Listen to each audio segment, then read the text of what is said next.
monstre derrière moi. Non, non, non, non, non.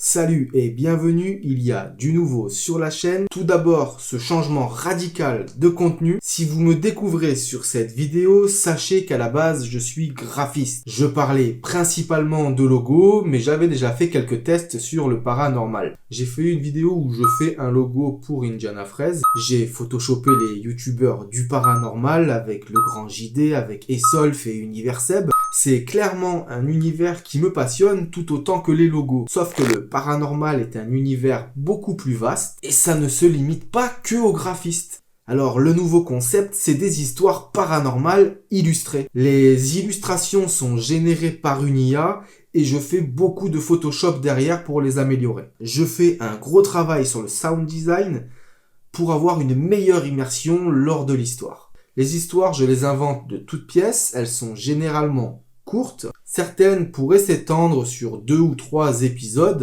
en fonction de l'intrigue. Il n'est pas exclu qu'un jour je fasse des vidéos histoires avec des faits réels. Je vais essayer de me diversifier et ne pas faire non plus que de l'histoire. Je dois juste voir comment va évoluer la chaîne. En fait, le truc, c'est surtout que j'ai envie de prendre du plaisir quand je fais des vidéos. Chose que je n'ai pas quand je fais des tutos. Bon, assez parlé.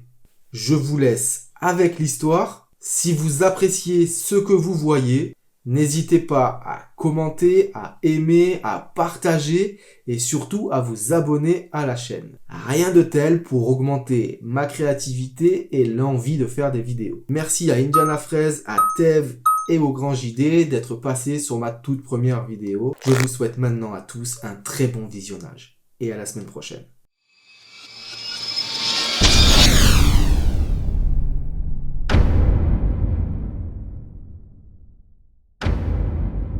Au cœur d'un quartier en proie à l'insécurité se dressait un immeuble. Dans cet environnement troublé vivait un adolescent sans histoire prénommé Lucas. À l'âge de 15 ans, il vouait une passion sans borne aux jeux vidéo et adorait suivre ses streamers préférés. Y'a un monstre derrière moi.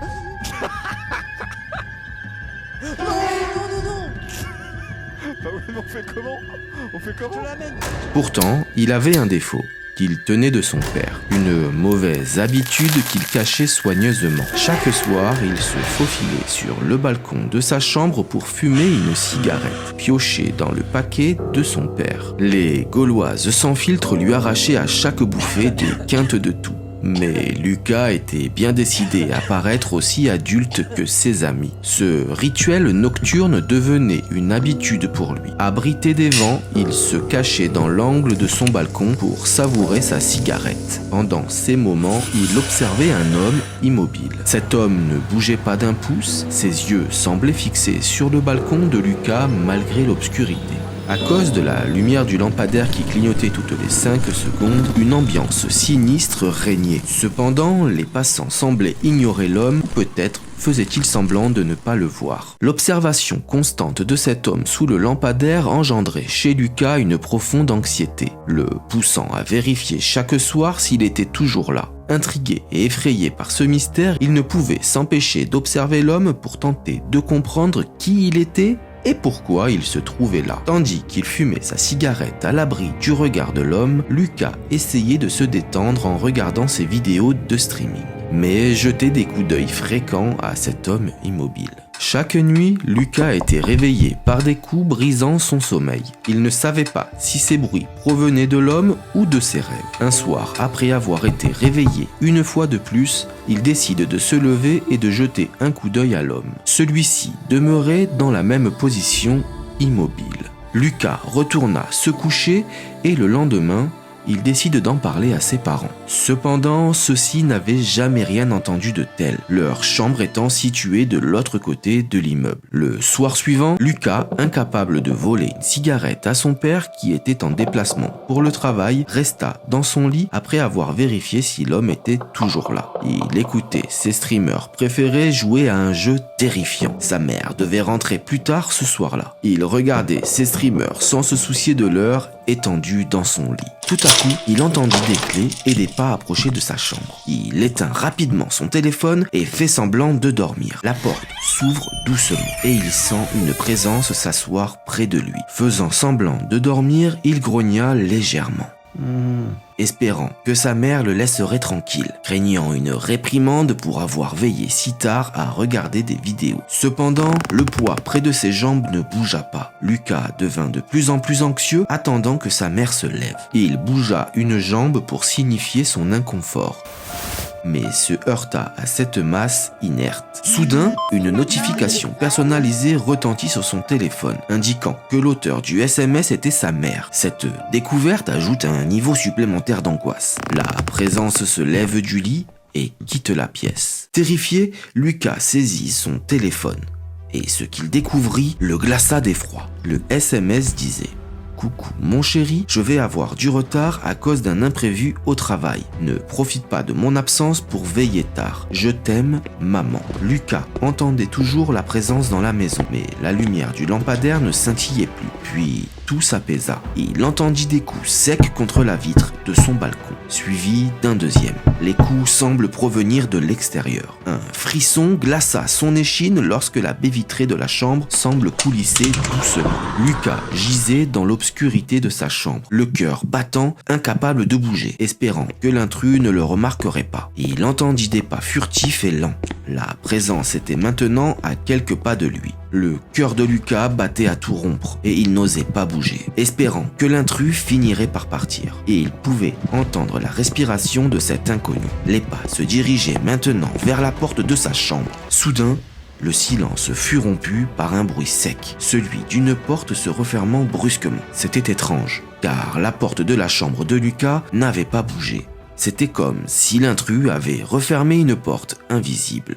Puis la silhouette dans l'obscurité disparut et Lucas entendit des pas qui s'éloignaient rapidement, se transformant en une course effrénée.